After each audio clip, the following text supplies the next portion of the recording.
listen, tell us, how does it feel on the eve of this premiere? You've got to be excited. I'm so nervous. I can't. No. I'm really, really nervous. I don't believe that. You look calm. I'm actually really nervous. Like this guy I admire, and he was one of my heroes, and I hope people feel like I did him justice. For me, I hope that at the end of the day, what this movie does is inspires entrepreneurship.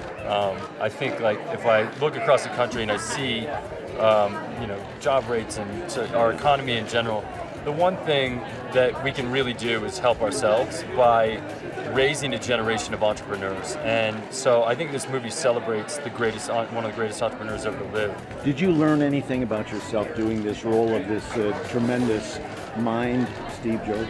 I learned a lot about Steve Jobs, that's for sure. I think I learned from him about focus, and that if you really want something, that focus and hard work can help you attain it.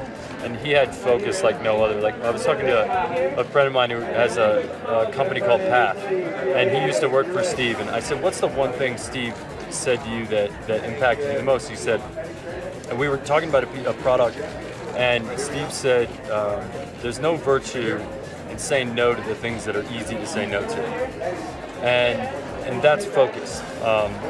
Because when you really want something, it's not the things that you can just brush off that get you there. It's the things that are like hard decisions, hard things that would also be good, but you have to say no to the thing that would also be good in order to accomplish the thing that you want. Talk about your work. Do you feel good about your performance? You haven't seen it yet, but you feel good inside. Yeah, I do. I feel like I feel like my performance is my portrayal of who I found Steve Jobs to be through hundreds of hours of research and work and talking to his friends and really connecting as deeply as I could with who he is. I feel like we're telling a really incredible story, and I didn't know much about the journey that Jobs and Wozniak took to get to the point of creation of the Apple I, and that journey is immensely interesting and entertaining.